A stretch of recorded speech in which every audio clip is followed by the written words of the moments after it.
Hi, and welcome to Watch It Played. My name is Rodney Smith, and in this video, we're going to learn the 3 to 6 player game Anomia, designed by Andrew Innes and published by The Op, who helped sponsor this video. This classic party game will have you testing your knowledge of very basic things you really should remember, but then totally forget in the heat of the moment. Or maybe that's just what happens to me. Will it happen to you? Only one way to find out. Join me at the table and let's learn how to play. To set up, ensure the game's 2 decks are separated by their backs, one with a blue background and the other with red. The game now suggests that you allow the youngest person to pick either of these to use for your game, returning the other one to the box. For your first game, they recommend using the blue back deck. Anomia cards have different symbols and words on their fronts. The 2 decks have the same types and numbers of symbols, but different words. So each deck is unique in that way. Here I've organized all of the blue deck's cards by their different types of symbols, along with these wild cards which show 2 symbols each. And the reason I've done this is because if you have a 3-player game, you first pick any 2 of the game's 8 unique symbols to remove from the deck you're using. So for example, we might pick these 2 symbols. You then also go through all of the wild cards and remove any of those that show either of these symbols. So in this case, we'd also remove these 4 cards because they have those symbols here. We'll assume we have 4 players, and that means we won't remove anything, and instead we use the entire deck. No matter your player count, now thoroughly shuffle the chosen deck, setting it face down within reach of all the players, and splitting it in 2 roughly equal draw piles. The oldest player now becomes the starting player, or you can just choose someone randomly. And that's the setup. In Anomia, players will take turns revealing a card from either of the draw piles, keeping cards they've drawn in a face-up personal play pile. And if the symbols showing on top of players' piles match, those players have a face-off, and we'll see how face-offs work in a moment. When a player wins a face-off, they collect the top card from the loser's play pile, putting it into their own face-down winning pile. And the player who has the most cards in their winning pile at the end of the game wins. Anomia is played over a series of turns, starting with the first player and going clockwise around and around the table. On your turn, you reveal and place the top card of either draw pile into a personal face-up play pile in front of yourself. It's important that you reveal the card you are taking very quickly, and I have a couple of tips for that. First, you should always draw from the deck closest to you, but more importantly, flip the card away from yourself. So I would grab the card on the edge furthest from me and flip it this way. That ensures that everyone else potentially sees the card before I do, and that will encourage me to flip it very quickly. If instead I had flipped it this way and slowly, I'm seeing the card longer than anyone else, and we'll see why that isn't fair in just a moment. No one is supposed to have time to privately examine a card that's being flipped. Everyone should be seeing it at roughly the same time. After revealing a card, the next person in clockwise order does the same, and around the table you'll go like this. If you already have any face-up cards in front of you, then any new card you reveal goes directly on top, so that at most, only one of your cards is visible at a time. And that's the flow of the game. Around and around the table you go, flipping cards. Which sounds pretty easy, right? So there's got to be a catch.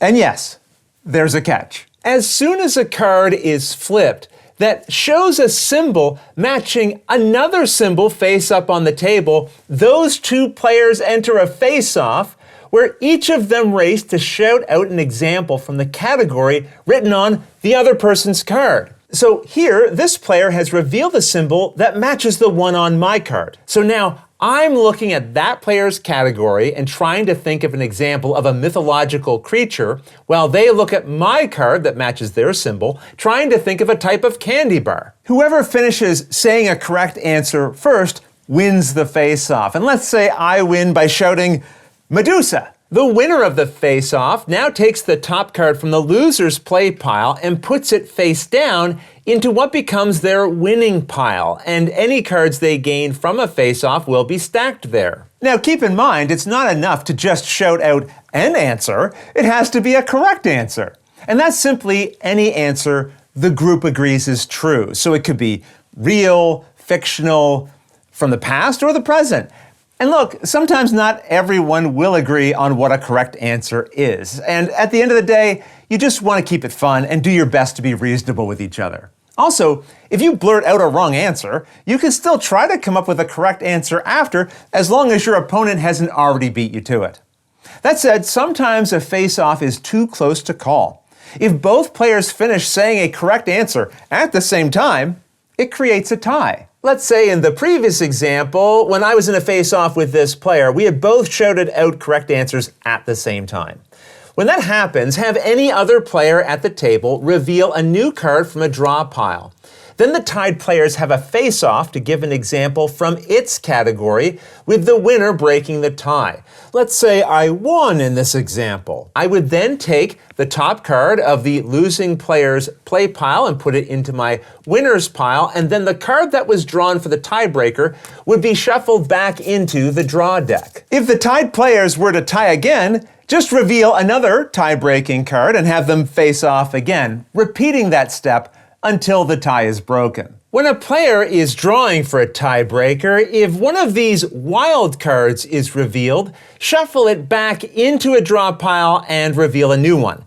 These cannot be used to break a tie. Speaking of which, what are these wild cards for? When it's your turn to reveal a card, if you draw a wild, put it face up between the two draw piles to create a wild pile.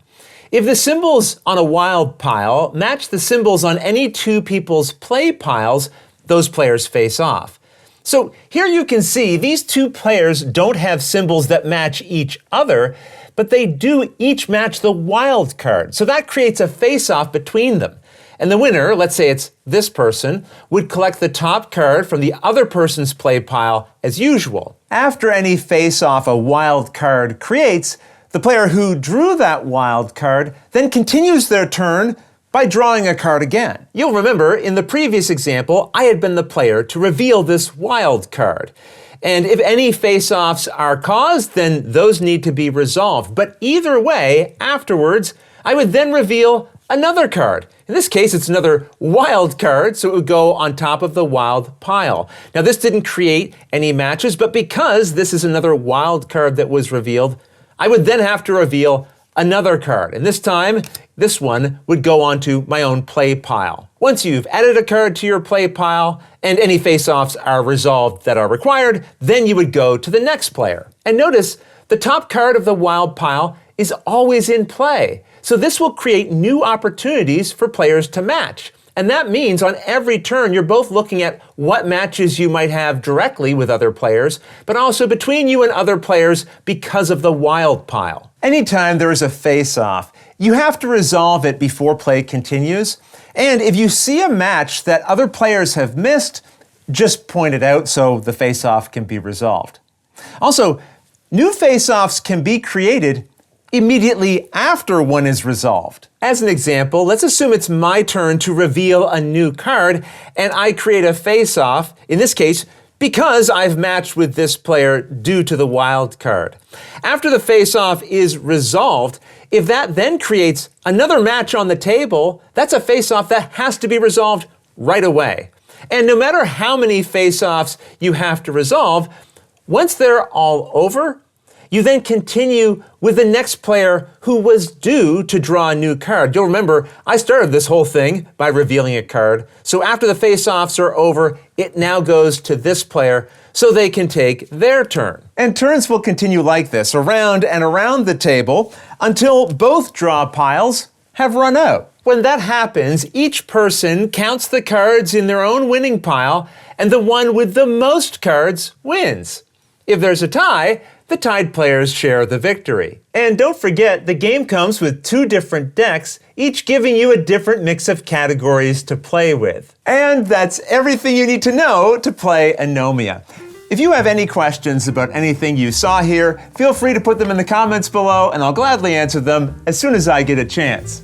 You'll also find forums for discussion, pictures, other videos, and lots more over on the games page at Board Game Geek, and I'll put a link to that in the description below. And if you found this video helpful, please consider giving it a like, subscribing, and clicking that little bell icon so you get notification anytime I post a new video. And if you'd like to support the channel directly, you can join the Patreon team, which I'll have linked below. But until next time, thanks for watching.